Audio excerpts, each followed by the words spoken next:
Hello, ladies and gentlemen. Welcome to the Rational Female Podcast.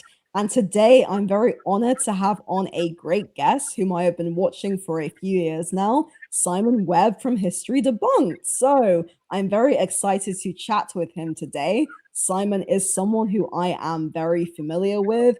And while we no doubt have many disagreements on various matters, we likely have some agreements too.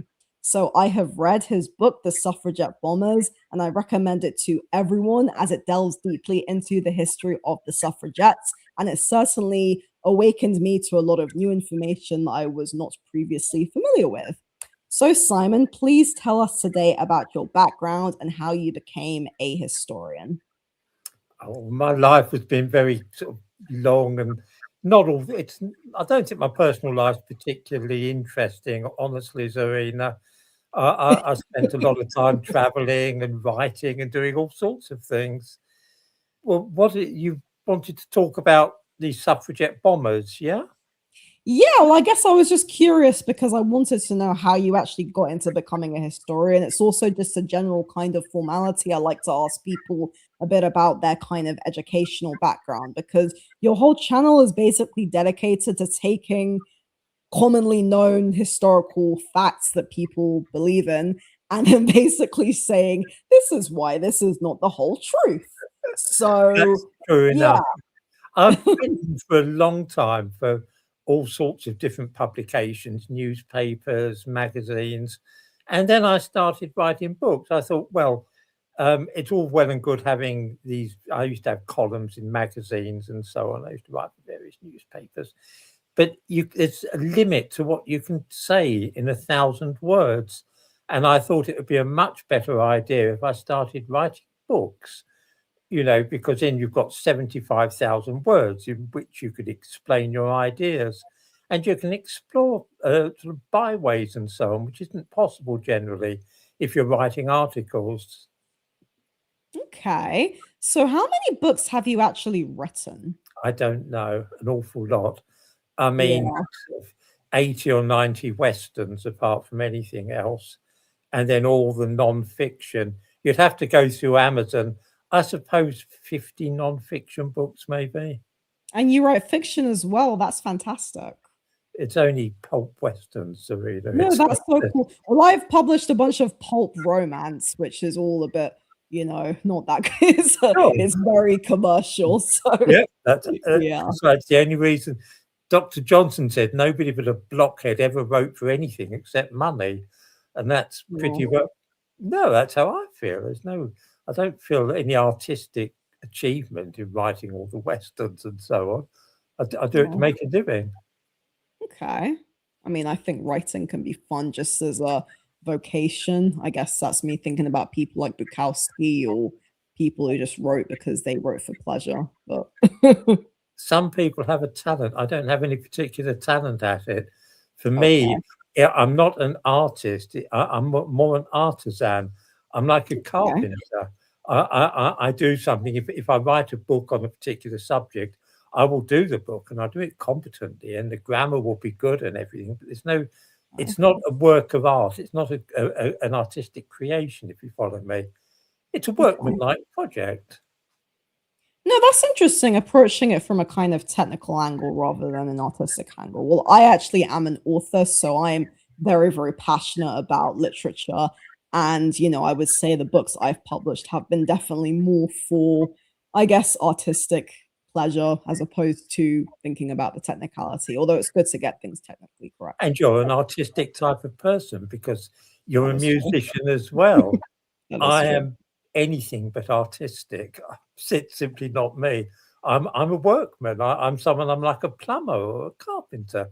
You want Hmm. a book of 75,000 words on this subject? Call me in, and that's what I'll get. That's why I'm popular with publishers, because they know that I don't mess around. I tell them what they'll get. They get it on the deadline, and everyone's happy. Okay. So, why don't you give us a summary of the problems with the suffragettes and how women actually got the right to vote in the UK? Because a lot of people think that the suffragettes were these noble heroes and they were just so wonderful. And you obviously produce something that runs counter to that worldview. Well, because the suffragettes were in the chief middle class types, and I've never quite hit it off with middle class people, quite honestly. I find Okay. them irritating a lot of the time. And I found the suffragettes, I found the Pankhursts irritating to read about. They weren't trying to get the vote for working class people. They only wanted to vote for women of their own class, for people that had Yes. been to university or property owners and so on. They didn't give a damn about ordinary working people, whether working women or working men. And when they couldn't get their own way, they resorted to violence, and that caused problems. That set back the free, the right to vote for years. So I didn't really have much time for them. Yeah, no, I've heard people say the same thing. So when I used to go to Speaker's Corner in London to talk about feminism, there was a woman who literally said, "I'm a white working class woman. The suffragettes would not have cared about me." And she is most likely correct type of Yep, thing. absolutely Mhm. right. Yeah. So you mentioned in the UK that women got the right to vote because other democratic nations were given the vote. Is that correct? Yes, it's right. Okay, so the real question then is why was female universal suffrage granted worldwide? Because as we know, women, were excluded from the vote because, well, not exactly, that's what feminists think, but, women, a lot of men couldn't vote, but universal female suffrage was something that was granted. So why exactly did this happen on a global level? Because it happened gradually from the 19th century onward, because it was obviously unfair to exclude women from the vote.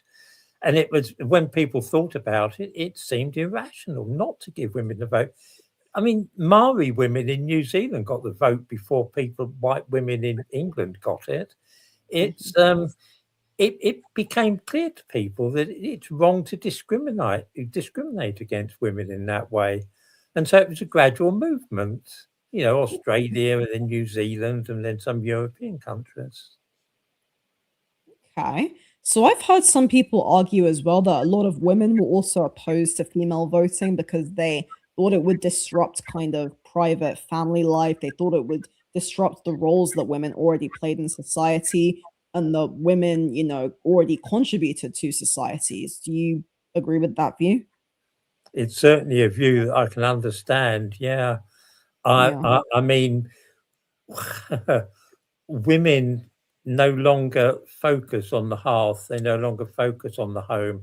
It's thought to be a good thing that women have a career, that they're not centered on the home. And I'm not sure that that's been altogether beneficial in the long run for children. Children these days, they're no sooner born than they're sent off to a state run nursery, and the parents just pick them up. In effect, the state raises most of the children in this country. I'm not so sure it's a good thing. I'm not sure at all that it wasn't better when women raised the children and not the state. And that's a direct consequence, obviously, of women becoming politically conscious and becoming involved in politics. So that runs on then very nicely to what I want to ask. So, what do you think then are the fundamental problems with feminism? This is a big question. And what effects do you think these have brought into British society to run on from what you just mentioned? That is one of the main things that's happened, the breakdown in the family. The fact that at one time it was unthinkable that a woman would have a child out of marriage, and these days it's more common than not, and that we tend to pick and choose our partners. All the ideas, things like divorce and being single mother and contraception and abortions, they were all brought in because they were thought to be, it was only right that women shouldn't be trapped in a marriage where a man was beating them, or if a woman was raped, she shouldn't be forced to have the baby. But that's not really why people have divorces now or they have abortions. They have Mm. abortions because it's a useful form of contraception, and they chop and change partners, not because they're being beaten, but because they get fed up with someone. So, rather than stick at it, they say, "Oh no, the magic's gone out of this relationship. I'll try another one." So the stability of parenthood and families is gone, and I think that's connected with the rise in feminism. Yeah, no, I broadly agree. I mean, I definitely think as well, like there was a case for women needing to, be able to leave a husband who is genuinely abusive. I'm not sure what your view is on abortion, but I actually support the view that abortion should be legal. I just think it should be rare. And the reason for that is because studies that I've read have said that in countries where abortion is totally illegal, it doesn't stop abortions. It just means that women have very, very dangerous abortions where they can potentially die. So I think that sort of misses the point. If the whole point is to reduce the number of abortions, but abortions will still occur, they will just effectively be much, much worse and result in death of the mother. So that's the view that I hold. So yeah, I do I think agree entirely. I think most people do agree. I think that, yes, a lot of people say abortion is bad morally, but I think that there is, people who can make a good case for saying, well, there are certain circumstances where a woman might need one. I think that's absolutely right. But you see, all the people I've known, most of the women I've known in my life have had abortions at some time or another. Okay. It's not been because of dramatic circumstance. It's not been because they've been living with a violent man or they've been raped or anything. It's just that they might have muddled up about contraception, or they haven't been too careful, and they get Yeah. pregnant, and then they get a free abortion. And I don't think it's Yeah. a good thing. I know No, one I had 4 yeah. abortions, and she more or less used it as a fail-safe method for contraception. I've not known a single woman have an abortion for one of those extreme reasons that people always cite, any more You than I've know known what, infertility. Simon? I don't want to talk about my, but I would say for me, my experience is the same. I've never been pregnant because I use contraception, Oh, but I know women who have deliberately not wanted to use contraception mm, and have gotten pregnant. And to be yeah, honest, they don't, they themselves are not happy about it either. I've read as yeah. well there's a very bad psychological effect on women's mental health if they have abortions. So it's very interesting you saying that because, yes, I can say in my experience, it's the same. And for me, the way I see it, not to advertise or anything, but the IUD is an incredibly effective form of birth control. The UK, because there can also be a case, for example, where a woman might be married, she might have had 4 children, she might not want any more, or she might just, not want to have children ever. I don't think people should be forced to have children. I think that contraception is I think it's like one of these things. For me, it's a bit like AI. I think that there's a very good aspect to it, and there's a good push, there's a good argument to be made for people being able to have access to contraception and to have access to safe abortions. The issue are when these things just get so misused, and it's what you're saying, really. And it does make me wonder as well, why did this all come about? I mean, for me, the main thing I just think of is it's a lot to do with feminism, with the idea that women can be independent from men. Because the way I describe it as well, for those who are not familiar with my work, my view of feminism is that feminism is about tearing men and women apart. I don't have any issue with individuals living their lives. I'm very anti misandry. I'm very anti a culture that tells men and women, that tells women you don't need a man, you can be independent, be a girl boss, that it's okay to slap your boyfriend. I just think this is awful. So that's really my biggest issue with feminism. It's not so much that I think, oh, because as you probably as well know, women have always worked historically. Working class women have always worked. Women would work in the farms, but it was very different to the kind of independent girl boss kind of work that is happening now.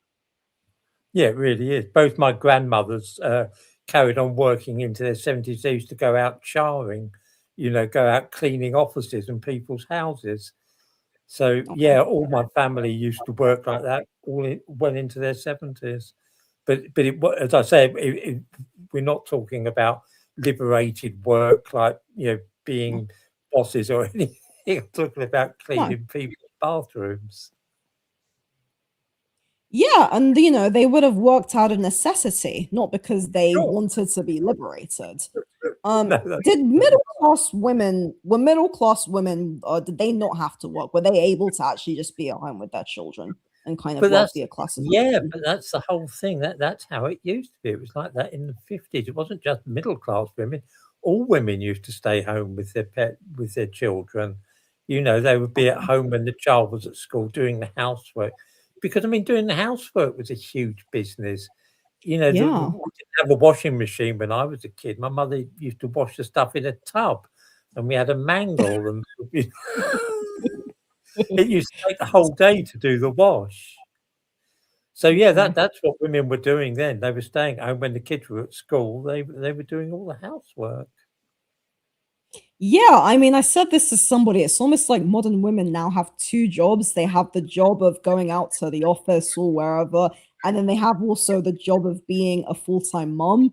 And I Yeah. just think that's really sad because I think, a lot of women that I know, a lot of young women, they would like to just be a stay-at-home wife and mother. There Yes. are a Yeah. lot of women that I admire. For example, there are women like Rosalind Franklin or Grace Hopper, and I bring up these women or Ayn Rand because they were educated careerist women and they had no interest in feminism. They were just very, very, careerist and career focused. And a lot of them didn't have children. So I think women have always had the opportunity to. Jane Austen, she was a writer. She never married and had children. Women have always had the opportunity to, pursue a vocation if they want to. The problem is that most of human history has been about survival. And also, most men were not really able to become, like Jane Austen or like Einstein. So it's like, most people were not becoming some super talented scientist or engineer. And the people who did that historically, they usually had to sacrifice a lot to get that. Yeah, that's absolutely right. But the situation is even worse than you said. It's not just that they go out to work and have to be mothers. They nearly all have to do the housework as well. Because Yes. although men pretend that they'll do the housework, when you actually tot up what men do and what women do when they're both working, and they come home, it's women that do the bulk of the housework, even if they are both working, even if the woman is looking after the kids. It's women that do nearly everything in the average home. Yeah, that's the thing, having two jobs. So feminists would turn around and say, well, why don't men pitch in 50-50? Why? Well, that would be lovely. Yeah, that really would be nice to see, but it's not how it works, No, really. it's not. It's not at all. I mean, we're different. Men and women are different. We have different That's true. strengths. We have different Yeah. needs. We have different abilities. And I think, the issue for me as well is that feminism, I mean, there's so much you can go into, but it's like they just want to go against nature. They say, oh, I have to do this because I'm a woman. I mean, would you want a husband who sweeps the floors and does the housework? That's another issue in of itself. A lot of women would not find that kind of man very attractive. A lot of women would prefer to be with a man who's a very caveman-esque than one who's, This is very true. domesticated. Yes. Yeah. Yeah, it's not a particularly sort of erotic view, is it? A man with a broom or, so on. No, it is not. So, yeah. So, I have seen many of your videos criticizing Black people in the UK Oh, to go on. bring a bit of a big thing now. So, I would like to ask very seriously, why Hmm. is it that you do this? Because I have watched maybe a good one or 200 of your videos over the last few years, and I did notice, there's always a thumbnail of a Black person, and I am obviously a person who is not white. So I looked at that and I was like, okay, what's up with that? I mean, do you consider yourself an ethno-nationalist? No, I wouldn't. If you mean, what do you mean by an ethno-nationalist? Tell me what you mean by that So expression, please. ethno-nationalism, do you believe that we should live in do you want to live in a white ethno state where there are no people of color? Is that your genuine preference? I think that ethnically homogeneous nations tend to be more stable than ones which are mixed Okay. from that point of view. So when you have countries where you have people of different religions, different ethnic groups, different races, if you like, those countries don't tend to be particularly stable and peaceful. You see it even in Africa. You see it in a country like Nigeria, where you've got the Hausa, you've got the Yoruba and the Igbo. And you probably know about the Nigerian civil war. People like that, different groups, different religions, tend to fall out with each other.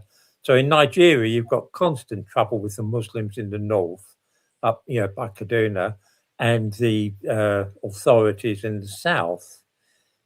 It's not stable. It's not a stable way generally of running a country.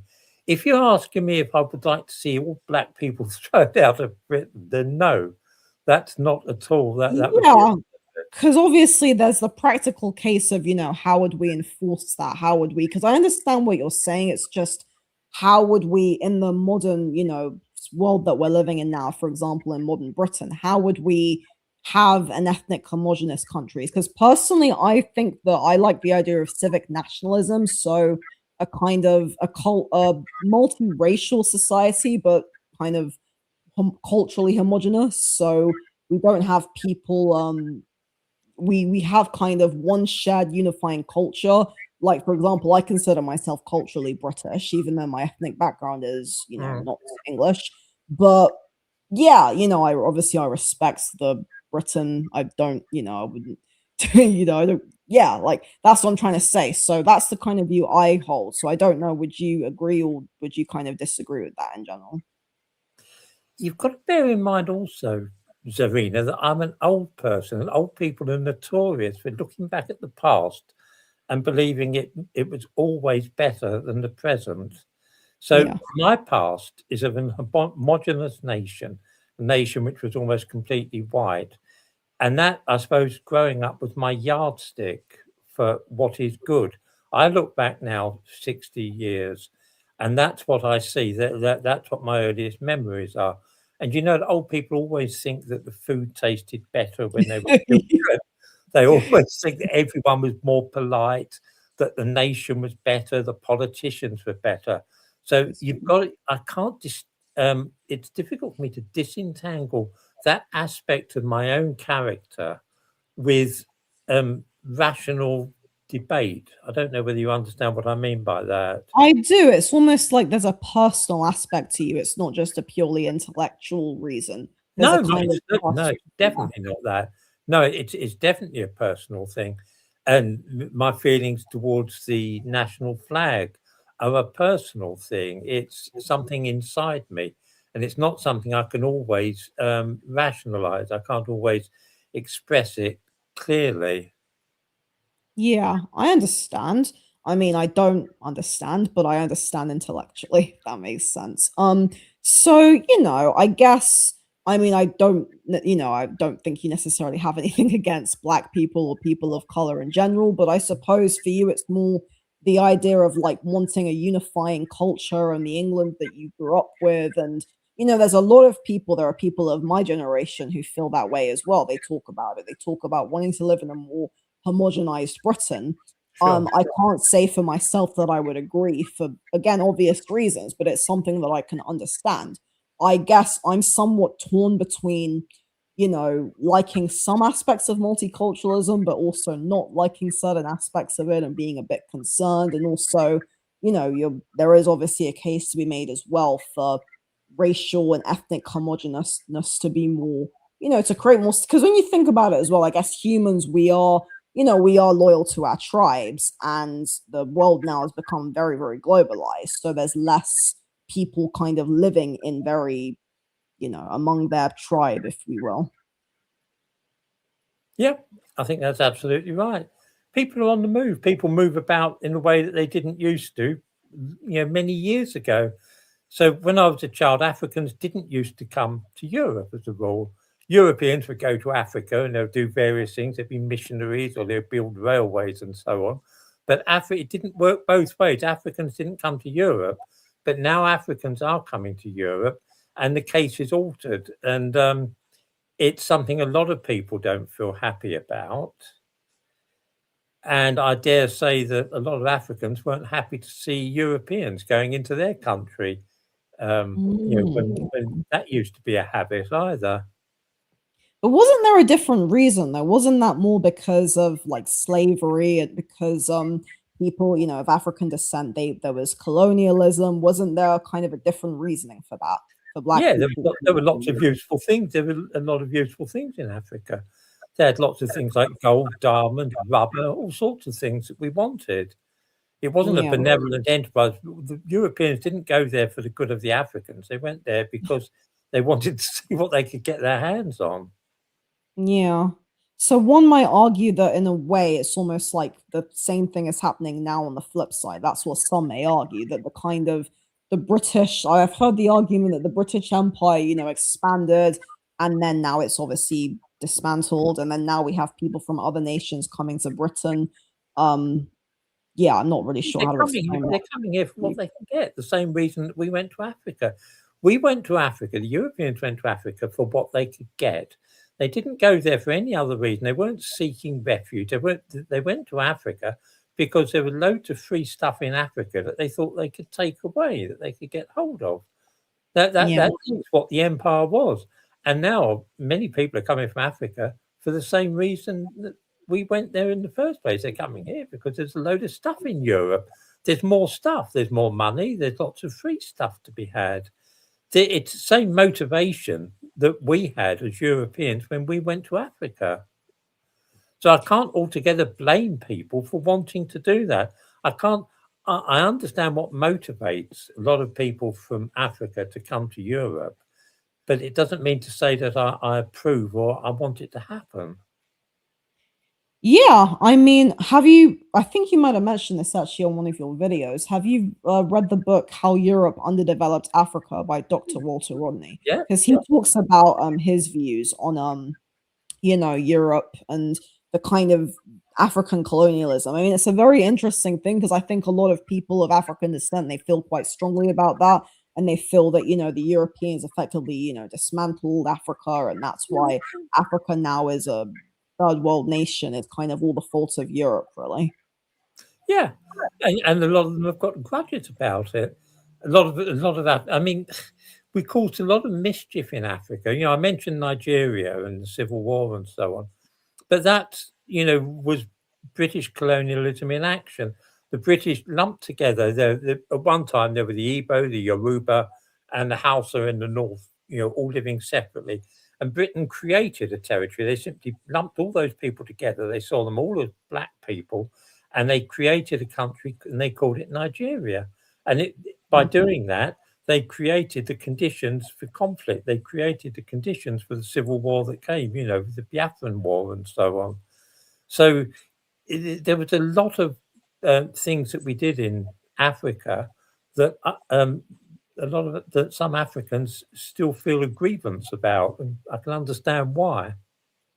Yeah, I can understand why. And I suppose, yeah, it comes back to the whole thing of, you messed up my land, so now I'm angry. I mean, yeah, I can't really think of any kind of argument against that, to be honest. Can you explain your views on race realism? Because you talk a lot about that, and you've talked about, black people being of a lower IQ. And again, I guess the concern that I have with these kind of theories is that, it's one thing to just use something descriptively. The problem is when things are used to justify hatred against others. Like, I know this is the worst possible example that everybody just goes to, but people like Hitler using certain things to justify, racial purity and scientific racism. So I suppose that's also some of the concerns that I felt when watching some of your content. It's the kind of I guess my concern is that if we support theories like people of being different people of different genetics being different IQs and it being tied to race, can that actually be quite dangerous and can that be harmful? Is it even true? Whether it's true is another matter entirely. Whether it's dangerous or harmful is an interesting point. I'm trying to think how I can express this. I can't see why I would hate somebody if I thought that they had a lower IQ or a higher IQ than me. The evidence suggests that people from East Asia, on average, have higher IQs than Europeans. I can't imagine why that would make a Chinese person hate me. Let's assume it's true. It may not be, but there is evidence to suggest that Chinese people tend to have higher IQs than white Europeans. does that mean that if I meet a Chinese man, he's likely to hate me if he thinks that his IQ is slightly higher than mine? Not necessarily hate, but it might make them look down on you. It might make them have certain presumptions about you. Like, for example, I guess my concern is that perhaps some of your content to me, it concerns me that maybe there might be an image being created of black people, and people start to have this idea that black people are unintelligent or black people are like No, but this. that would be absurd. I couldn't possibly prejudge. When we had that conversation, a week or two back, when we arranged this, I couldn't possibly know anything at all about your intelligence or anything about you. Even okay, I'm trying to think how I can explain this, or rather put it. Okay, let's assume that that's all wrong. Let's assume that all humans are exactly the same, possessed of exactly the same amount of intelligence. Yeah, I'm of average intelligence. Before I met you, there was a 50-50 chance that you would be more intelligent than me or less intelligent. Yeah? Mhm. Okay, we can agree on that. Now let's take, say, a definite racist viewpoint or a race realist viewpoint. Let's assume that on average, people from sub-Saharan Africa, say, had an average IQ, say 5 or 10 points below that of a white European. Let's just take it as a debating point. Yeah? Okay. Right. Even so, even if that were true, I still wouldn't be able to say anything or make any assumptions about your intelligence. It would be almost exactly the same situation, Okay. because how that would affect matters is that before I met you, if that were true, then before we had that conversation, I might be able to start calculating percentages. I might say to myself, I might be able to say, that's interesting. If the average IQ is 5 or 10 points below, that might mean that because I'm of average intelligence, Zarina, there's a 45% chance that she will be more intelligent than me, and a 55% chance that she would be less intelligent. Do you see? It sounds more descriptive. It almost sounds a bit to me like when we say that on average women are physically weaker than men. Is that kind of where you're going with Yeah, this? I can't make any assumption about you. Yeah, women tend to Yeah. be weaker. Couldn't possibly, I haven't met you. I couldn't possibly make any guess at all about how strong you are in comparison with me. Yeah, on average, perhaps women are weaker. So, as far as the intelligence goes, okay, and even if it were so, would I hate you if you turned out to be um, if there was a 45% chance that you were more intelligent than me rather than 50% chance, would that be Yeah. sufficient cause for me to hate you? And it's not how people Yeah. no, but there are also there's all sorts of other percentages that we could do. For example, I suppose if I wanted to, before I met a black person, I could start calculating the percentage chance of their having a certain blood type or of having Yeah. sickle cell or about density of bone. There's loads of calculations I could make, and I could include intelligence in that. But that's not really how people conduct their lives, is it? When you meet someone, you don't get a pen and paper out beforehand and start calculating the percentages of what possibly, their physical or mental condition will be.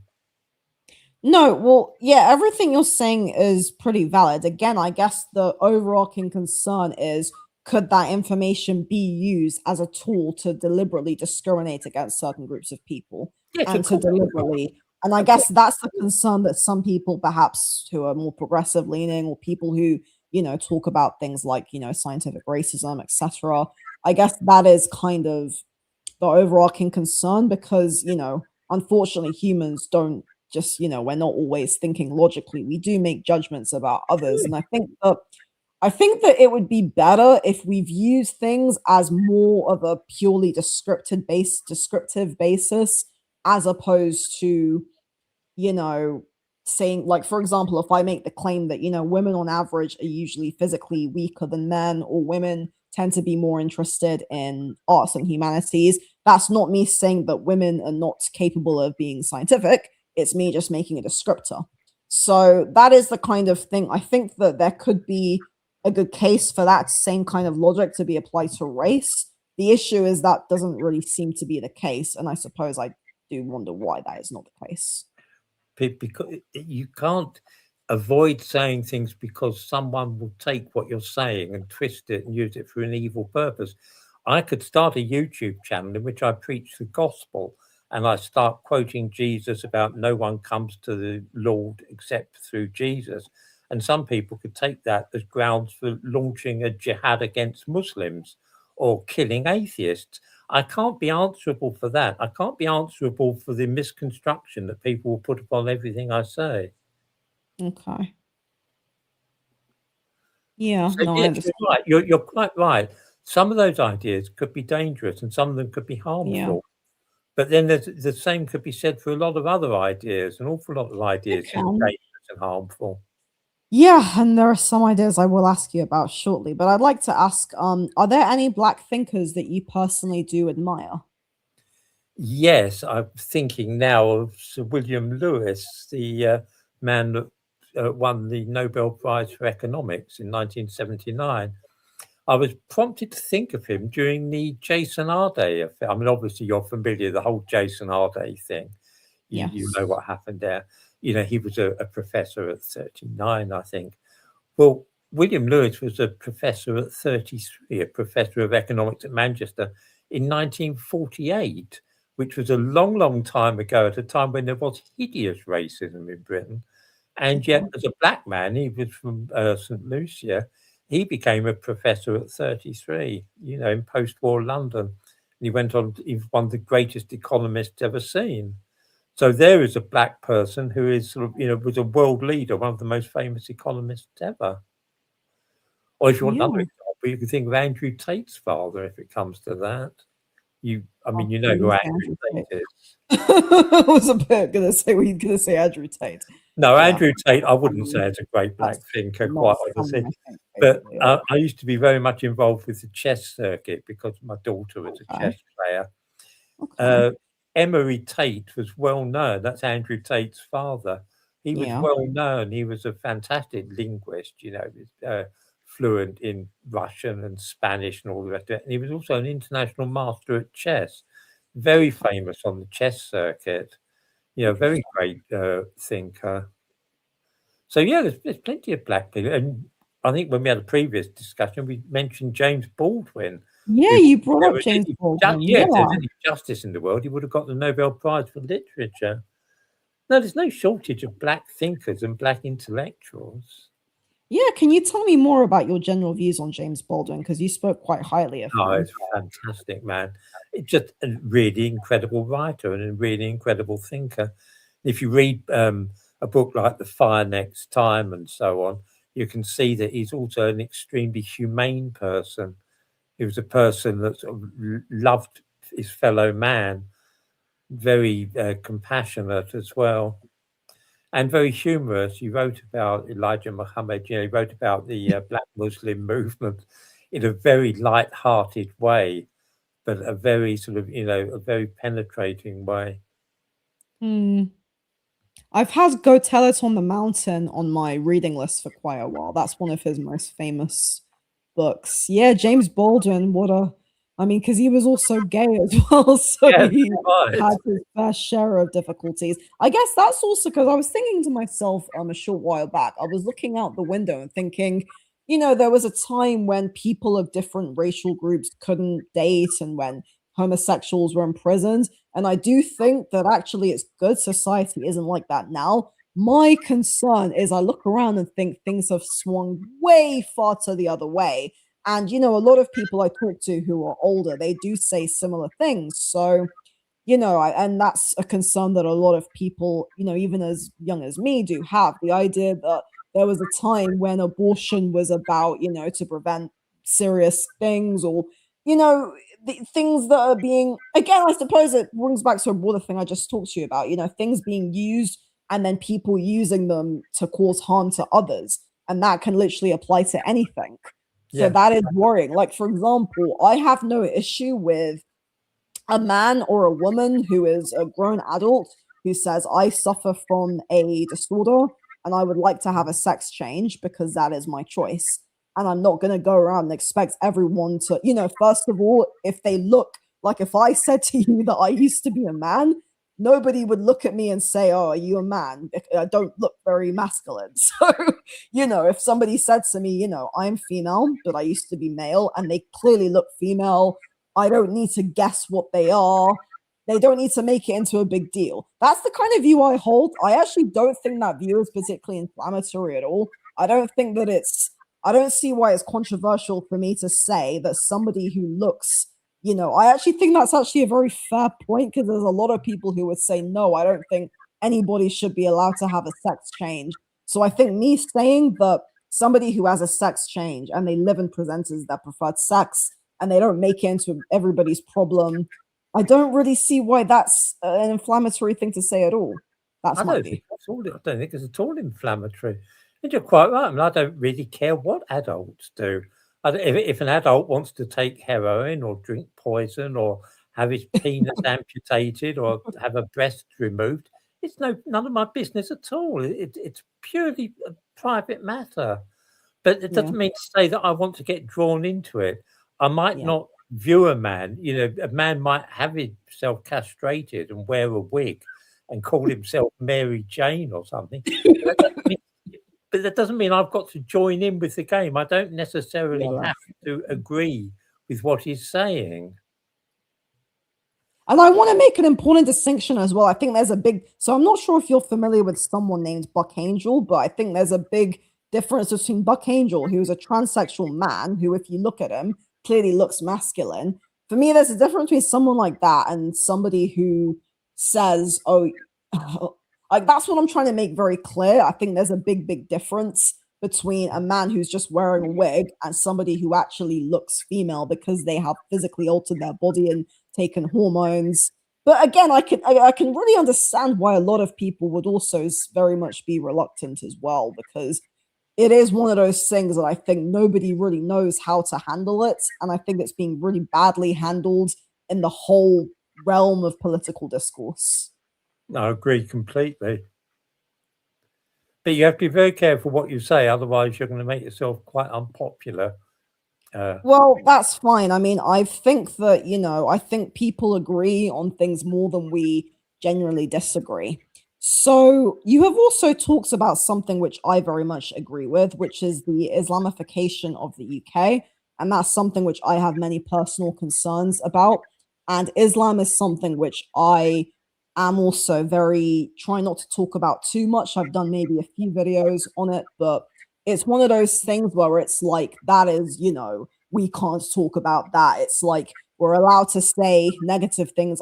So people know as well, I'm an atheist, but we're allowed to say negative things about Christianity, but heaven forbid anybody says anything terrible about Islam. So what's your general view on the kind of Islamification of the UK? I don't like it. And I think that I preferred it when Britain was completely a Christian nation. And that's not just from a religious viewpoint, but from a cultural viewpoint as well.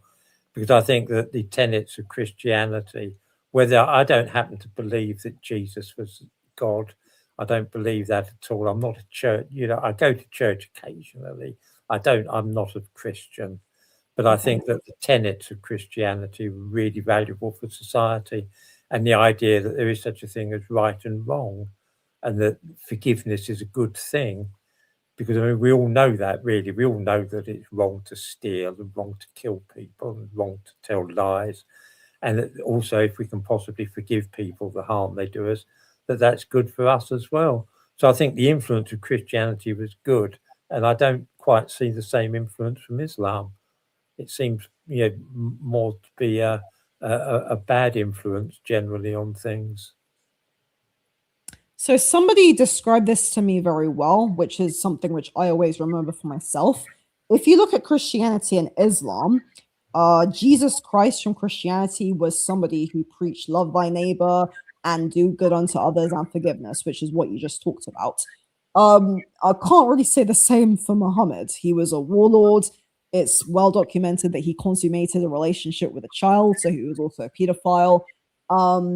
I've read the Quran a few times, actually. I've read the whole thing once, but I've read parts of it multiple times. It's a very callous and caustic book from my view. That is not to say that I think Muslims are all terrible, absolutely not. But I think for me, I see it as very similar to feminism. I think a lot of people who say they support this, they haven't actually looked into it.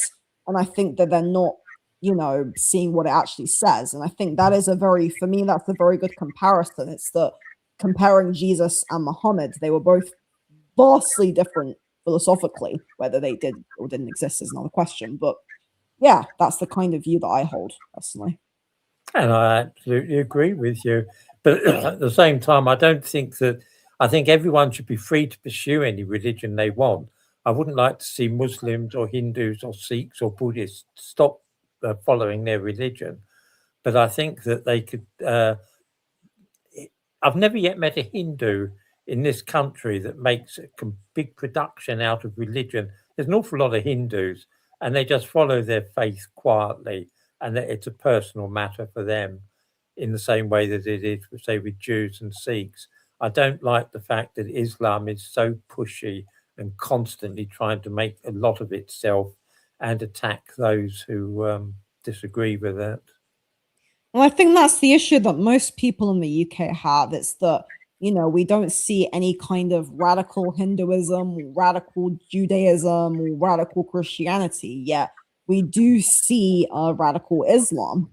And, it's something that we are just not really allowed to talk about. So that is something which I personally feel strongly about. And I can see people saying to me, well, Zarina, don't you think that you would be promoting hatred against Muslims? It's like, I mean, my view, which is some might say is quite a radical view. I think that the UK should stop importing people from Islamic countries. I think that we should close down all Sharia courts.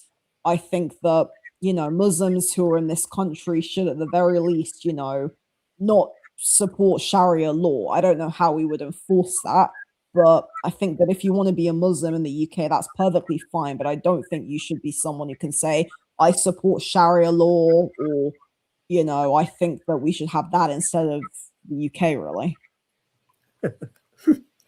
Well, I happen to agree with you, but essentially you are now talking about racist policies, because when we talk about people from Muslim countries, what we really mean is Pakistanis, because nearly all the Muslims that come here are Pakistani.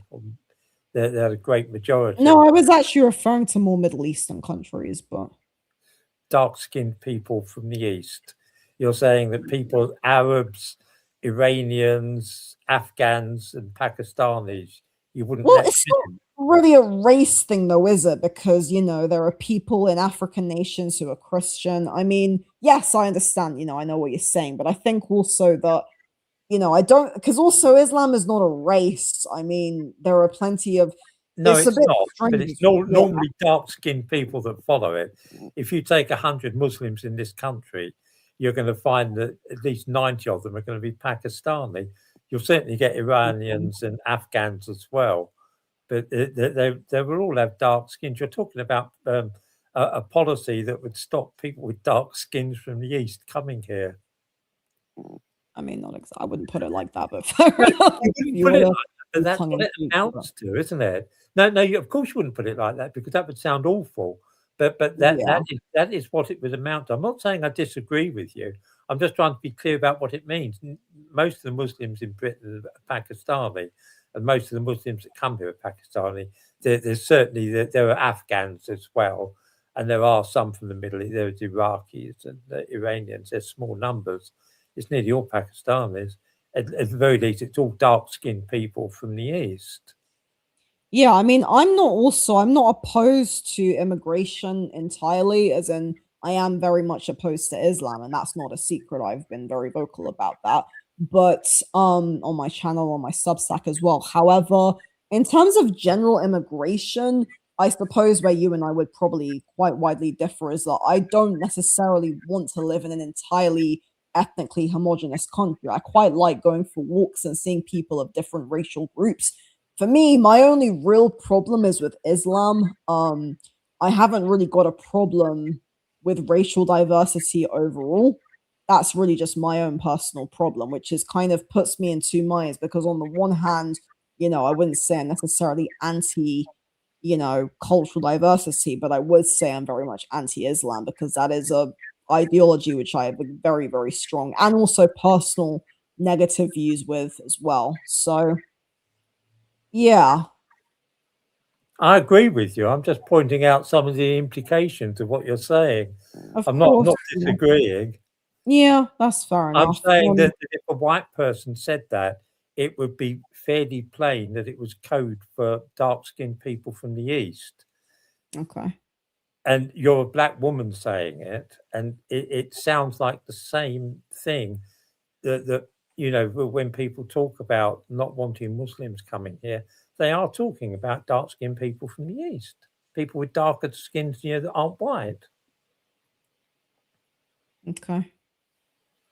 Yeah, That's not a fair enough. criticism, Zoe. I'm just saying that's what it sounds like to me. And if you were a Okay. white person saying that, it would sound like that to me as well. I understand, yeah. No, I understand that's why people use these kind of things to kind of justify racism. I mean, the irony is I wasn't even thinking that at all. I was thinking specifically about, Islam. But yes, I understand your points. No. I Mm. didn't think for a moment you were. Don't misunderstand me. I'm not accusing you of hating Pakistanis or anything of that sort. No, I'm I just understand you are. I'm simply pointing out that when people say that sort of thing about Muslims, often there's a coded message, or there's an implication that's not immediately apparent. Because yes, of course, there are plenty of Muslims in Africa. I mentioned Nigeria. I mean, the Hausa in the north.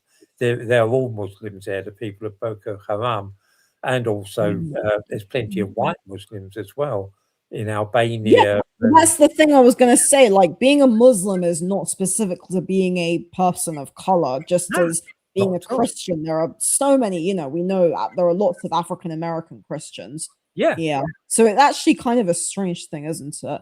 Are you generally would you say you're more anti-mass migration then, as opposed to being totally opposed to Yeah, of course. immigration? Yeah. I'll tell you something. In the 1970s and 80s, I never thought at all about skin color. I Yeah. think I told you I worked in Hackney, Yeah. running toy libraries and estates like Kingsmead, Nightingale. You probably Kingsmead Estate up at Homerton, Nightingale Estate, Pembury down by the Hackney Central Station.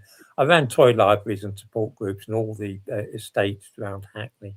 It didn't occur to me for a moment. I mean, most of the kids there were black. No, it's mass migration that has caused me to feel that immigration is becoming a problem. It didn't strike me in those days at all.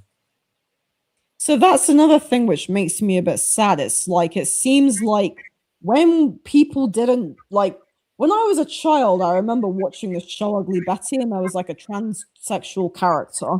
And it's like when it wasn't made a big deal out of, you didn't really think about it. You just saw it as, Yeah, oh, that's okay. And then suddenly, when something has become a very politicized issue, that yeah, is the kind of concern. And yeah, that's when things become a bit concerning. Because I think that a lot of people would have no issue with, women having a career if they want to, or with, people of color being in a majority white nation. Think, gay people getting married. I think a lot of people wouldn't mind what people do in their private lives. It's just that when you have this kind of, woke, hardcore neo-progressivist, thing as whatever, that's what kind of makes people feel like, oh, it's just like it's being shoved in my face, to be honest. yeah. I think that's absolutely right. Yeah. Okay. So this has been a fantastic discussion. We're, slowly coming towards the end of it. I've really enjoyed talking to you. This has been absolutely wonderful. I have been a little bit distracted because when I talk to you, I'm getting so many comments. So yeah, I've been trying to just sort of ignore them. Fortunately, nothing has been overly inflammatory, but yeah, so you've probably been asked this, and I think we did talk about this briefly, but where would you say you generally fall politically? Is that too big of a I question? don't vote anymore. Okay. I can't be doing with it. I can't. The politicians these days are all a bunch of rogues. I Yeah. can't. There's not much to choose between them. Kemi Badenoch's all right. She's intelligent, but she's a bit of a chancer. The other one, Andy Burnham, is ghastly. I don't Okay. think I wouldn't vote for either of them. And as for the Yeah. fringe parties, well, I mean, no, I wouldn't like to say where I am politically. Okay. And then my final question, which again is probably a tremendously huge question. What would you say is the biggest problem with modern UK politics and political discourse? I know I mean, you could probably spend another hour just dissecting that question, presumably. They seem to me to be all of really poor quality and dishonest. But again, that it's possible that it's always been that way. I'm probably thinking back. My earliest memories of politics involve people like Harold Macmillan and Alec Douglas Hume. And I suppose that I assumed that those people were more honest and decent and respectable than the modern politicians. But that's quite possibly a false perspective. It seems to me that the modern politicians that I see are all a bunch of dishonest scoundrels. But maybe it was always that way. I wasn't there, I wouldn't know, but I would say that I studied British political history at A level, and I was very much a fan of like Clement Attlee, Harold Wilson, the kind of old leftists, Yeah. old British leftists. Tony Benn, I thought they were very interesting. The party in the UK actually that I like the most is the Social Democratic Party. I don't know if you're familiar with them. The SDP. Yeah, they're Yeah. the party I personally like the most. They're not going to get many MPs, are they? If there's an No, they're not. Unfortunately, they're ridiculous. They're basically unknown. But well, not they're known within people who actually think about it. But yeah, I think for me, they're a party that I like a lot. I don't think I have I probably lean most towards Labour, but I don't, there's things I don't really have a massive opinion on Andy Burnham. I don't really, yeah, I mean, I'm definitely someone who's probably more left-leaning than right-leaning overall, but I definitely do think that a lot of people have just become so fed up with modern discourse and dishonesty and shallowness. But I am inclined to wonder if that's just how politicians always were. I mean, Tony Blair, he was he kind of was like everybody hates him, don't they? But I'm afraid they do, yeah. yeah. So yeah, thank you everybody for listening today. I'm sure this is not what you guys expected at all. I'm sure some of you thought this would just be a big shouting match, but that is not how we do things on the Rational Female podcast. It's all about discussion and just asking questions and thinking aloud. And again, I'm sure that Simon and I have many things that we disagree with and also many things that we do agree with. And I think that on the whole, humans can find more common ground than I think people can find more common ground on things than have various disagreements. But yeah, if you haven't already, then please do check out The Suffragette Bombers by Simon Webb, because that book I have read. As he's said, he's written many books. That book is very, very good. And I think that, it's very important to see the suffragettes for who they were, really. They were not the great heroes of the UK. They were just generally, for themselves, really very elitist. So, Simon, would you like to say anything before we close off? No, I think that you've said everything necessary, Zarina. Okay. So, thank you very much, everyone, for tuning in today. And we will be live again next week on Tuesday, the 8th of September. So, thank you, everybody. Thank you very much, Simon Webb. This is The Rational Female, and goodbye.